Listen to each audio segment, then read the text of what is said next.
ইয়া রাব্বি পাকে তেলাওয়াত, দোয়া, দরুদ, তাসবিহ, তালিল আমাদের আগমন কবুল করেন। বিশেষ করে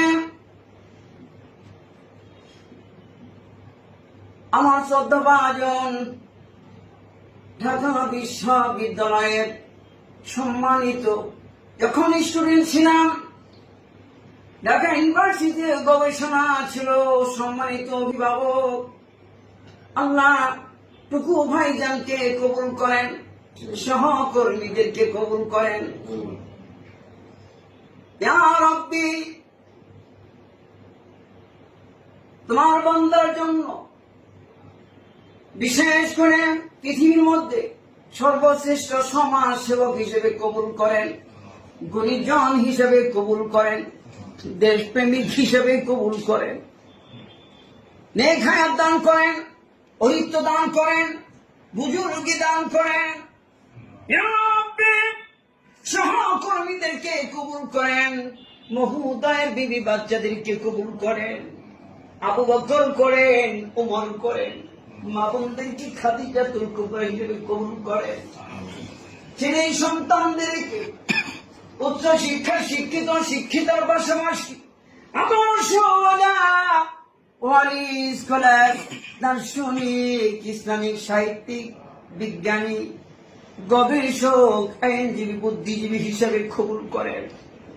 আমরা খুশি আছি, তুমি খুশি হয়ে যাও, তাম দুনিয়ার জন্য লিড দিতে পারে। আল্লাহ গো, ও আল্লাহ, তোমার নেক বান্দা হিসেবে তুমি কবুল করে নিয়েছো, পছন্দনীয় বান্দা হিসেবে তুমি কবুল করে নিয়েছো।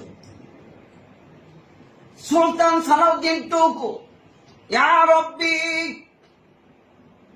আমরা শ্রদ্ধা করি, ভালোবাসি, তুমি ভালোবাসো। গুনাহগুলো মাফ করে, যদি গুনাহ থেকে থাকে গুনাহগুলো মাফ করে তোমার কুদরতি কোলে তুমি তুলে নাও, কুদরতি কোলে তুমি তুলে নাও। আল্লাহ মহোদয়ের খেদমতে যারা আছেন, যে হাত দিয়ে খেদমত করেন, ওই দুটো হাতের জন্য জাহান্নামের আগুন হারাম করে দিয়ে জান্নাতকে তুমি ওয়াজিব করে দাও। শুধু টাঙ্গারের জন্য তো নয়, তাম দুনিয়া লিড দিতে পারে। আল্লাহ তৌফিক দাও। নবীদের যেমন হায়াত ছিল, তদ্রূপ হায়াতকে বহু গুণে বৃদ্ধি করে দিতে হবে। আল্লাহ